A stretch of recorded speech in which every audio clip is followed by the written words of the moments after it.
Bienvenue dans ce nouveau numéro de l'émission du Défi Moteur.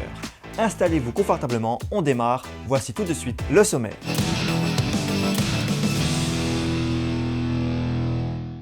Nous commencerons cet épisode avec l'essai du nouveau SUV Mercedes GLC. Nous ferons ensuite un bond dans le temps avec la découverte de cette Citroën 5 chevaux de 1922. Nous terminerons avec le portrait de Vaishnavi Jiban, cette passionnée d'Honda Civic.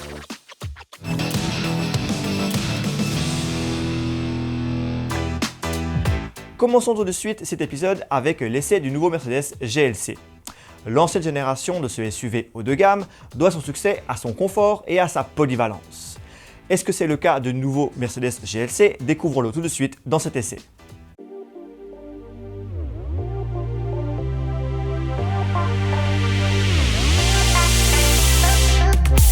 Le Mercedes GLC est le SUV le plus vendu de la marque allemande. Cette seconde et nouvelle génération a donc une lourde responsabilité. Il se doit d'être dans la continuité de la précédente, tout en proposant de nouveaux équipements et de nouvelles technologies. Mercedes semble avoir réussi le pari. Néanmoins, le Défi Moteur a voulu le vérifier à travers cet essai.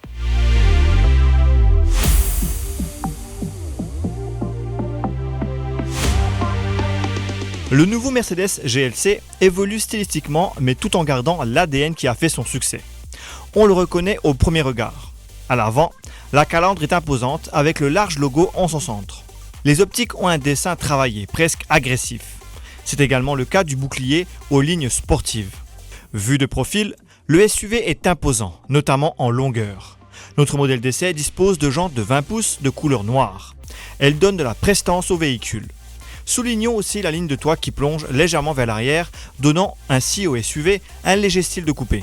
À l'arrière, les hanches sont musclées et le pare-choc est galbé. Les feux sont effilés. Si vous pensez que l'auto dispose de deux imposantes sorties d'échappement, détrompez-vous. Celles que l'on voit sous le bouclier arrière sont factices. C'est désormais une signature stylistique de Mercedes. Dommage.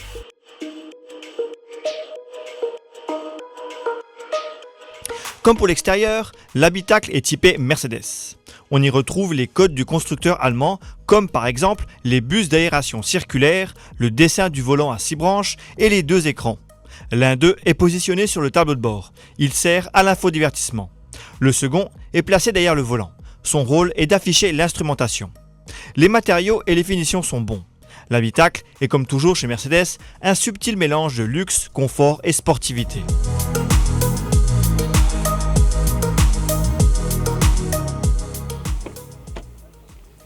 Mercedes, comme d'habitude, ne déçoit pas en termes d'habitacle. Regardez cet intérieur, il est clair, il est lumineux, il est confortable. Les passagers ne manquent pas de place, que ce soit aux jambes ou à la tête. Le coffre est lui aussi spacieux, ce qui fera le plaisir des familles. Le Mercedes GLC ne manque pas d'équipement. On trouve notamment le désormais célèbre et efficace système d'assistant vocal. Notre modèle d'essai dispose également d'assistance à la conduite, comme l'aide au maintien dans la voie et le freinage d'urgence. Un autre équipement du Mercedes GLC est destiné à la conduite. Il s'agit de la suspension adaptative. Cette dernière analyse la route et adapte instantanément la suspension afin d'assurer aussi bien du confort que de la tenue de route. C'est donc l'occasion de prendre la route afin de tester ce système. La suspension adaptative est efficace. L'auto se montre confortable, peu importe les conditions de route, notamment grâce à une certaine souplesse des amortisseurs. Les aspérités de la chaussée sont très bien absorbées, qu'il s'agisse des nids de poule ou des bosses. Cependant, lorsque cela est nécessaire, l'amortissement devient plus ferme et assure ainsi une meilleure tenue de route. C'est le cas par exemple en virage dynamique. Le SUV ne prend alors que peu de roulis et il ne dévie pas de sa trajectoire. Il dispose également de 5 modes de conduite: confort, éco, sport, individuel et tout-terrain. Le mode confort nous semble bien suffisamment polyvalent pour répondre à tous les besoins.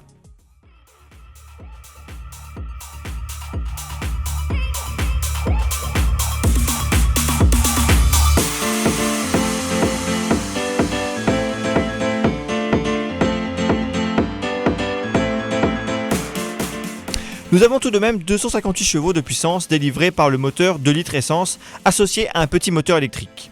Le freinage se montre correct malgré le poids du SUV.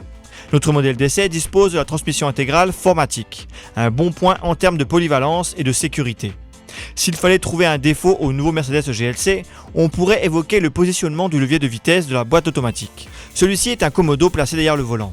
Or, Avant d'y être totalement habitué, on a tendance à passer au point mort lorsqu'on veut activer les clignotants ou les essuie-glaces.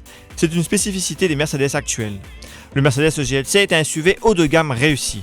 Il ne devrait pas décevoir les habitués de la marque allemande, tout comme les nouveaux clients.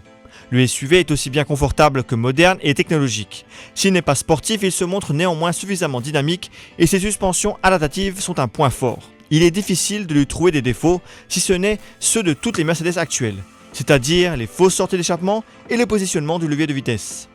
Le Mercedes GLC est disponible chez CFAO Motors à partir de 3,6 millions de roupies.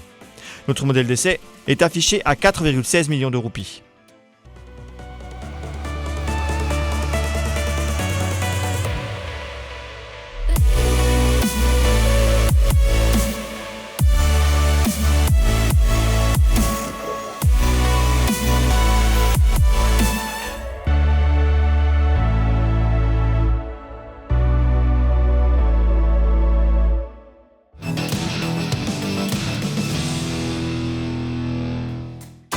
Faisons maintenant un bond en arrière, plus précisément 100 ans dans le passé. Nous allons découvrir une Citroën 5 chevaux de 1922. C'est la star du dernier Classic Tour de Maurice.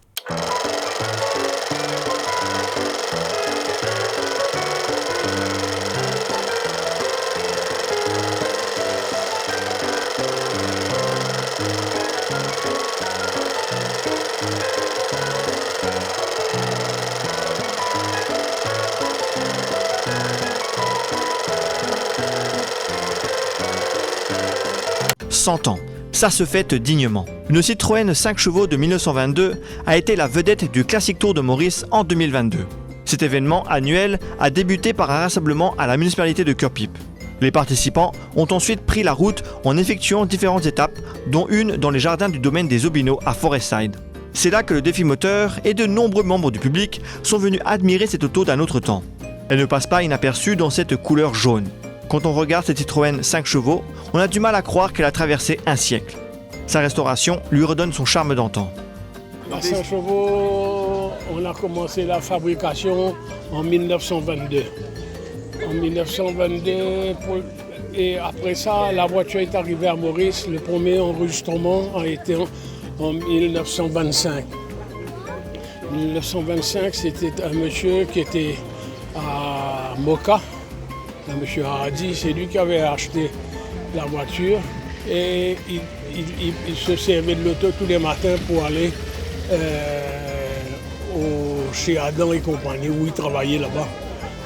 Et bref, après ça, environ pendant au moins 25 ans, il s'est servi et puis l'auto, à peu près, l'auto est resté à l'abandon. Et à ce moment-là, j'ai acheté et il a fallu refaire tout le bois, le moteur, la boîte de vitesse, etc. etc. Pas acheté parce qu'il m'a donné la voiture en cadeau, la voiture était tellement vieille. Il m'a dit, moi je ne peux pas réparer. Et ben, regarde, si tu veux la voiture, toi, essaye de faire quelque chose avec. Alors c'était vers les 59-60 dans les environs. Il se souvient d'une anecdote qui a eu lieu pendant la restauration de la voiture. On a assemblé toutes les pièces et à ce moment-là, on a pu mettre la voiture en marche. Le jour qu'on a mis en marche, il n'y avait pas de pneus ridés sur l'auto et on a démarré comme si sur les jantes. Et lorsque les enfants ont entendu ce bruit qui venait, et tout le monde voulait sauter dans la voiture et la rénovation, parce qu'il n'y avait pas de pièces, il a fallu faire tourner les pièces, acheter des pièces.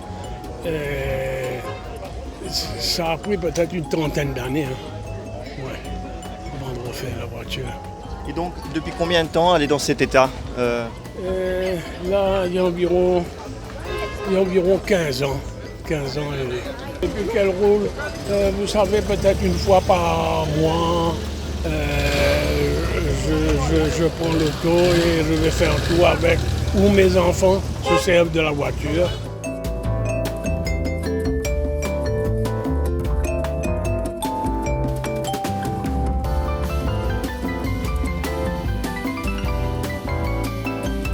Ce sont justement ses fils qui voyagent à bord de la Citroën 5 chevaux lors du Classic Tour de Maurice. Ah mon Dieu que oui. Pour passer les vitesses surtout, c'est un art. Et les vitesses en bredouille, forcément la voiture ne part pas bien vite. Je ne dirais pas plus de 40 km/h. Ah, ils adorent. Tout le monde s'arrête, tout le monde prend des photos. Et même le fils, lui, c'est son véhicule favori. Il appelle le papicar jaune. Cette Citroën 5 chevaux âgée de 100 ans fait partie du patrimoine de l'île Maurice. Sa restauration démontre l'amour des Mauriciens pour les voitures anciennes.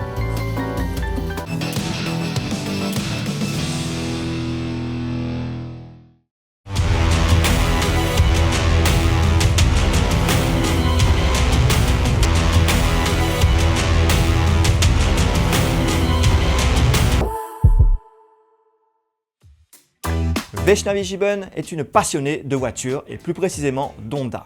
Elle possède sa propre Honda Civic qu'elle considère comme un membre de la famille. Le défi moteur est parti à sa rencontre.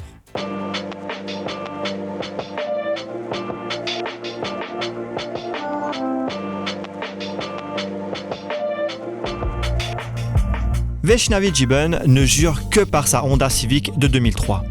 Pour cette jeune comptable, cette auto est bien plus qu'un simple moyen de locomotion. Elle adore sa voiture.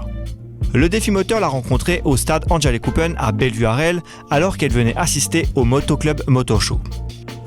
Bon, Honda même, moi j'ai un bon camarade qui m'estime comme un frère, il y a un E43, mais la moto sur E43 me commence à compter en Honda. Le problème c'est que moi me trouver E43, il y a beaucoup de puissance. Mon PL est un peu, donc je ne peux pas contrôler. Nous rodons similaires, notre ES8 il passe près.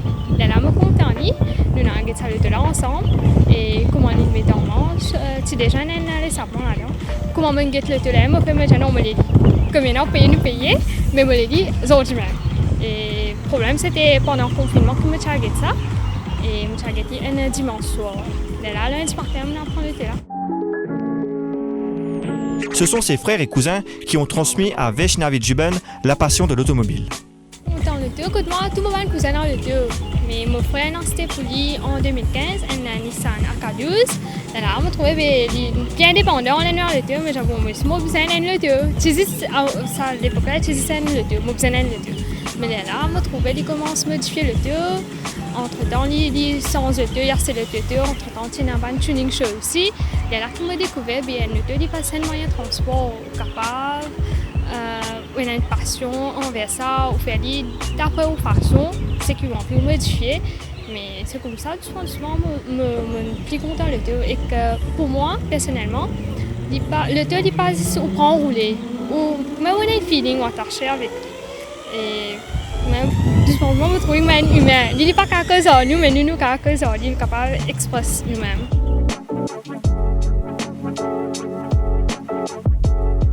La jeune femme ne se voit pas pour le moment participer à des tuning shows. Humblement, elle estime avoir encore beaucoup à apprendre pour pouvoir être à la hauteur. Non, pas encore réussi à cet âge. Alors. Mon père prend soin, mais il vous prend beaucoup de temps. Bon, pas de projet, ça. Non. Vaishnavi Gibbon conclut qu'elle aimerait un jour obtenir un emploi en lien avec le monde de l'automobile. Voilà, c'est la fin de cet épisode. N'oubliez pas, le magazine Défi Moteur est disponible en kiosque. Quant à nous, on se retrouve pour un prochain épisode très bientôt.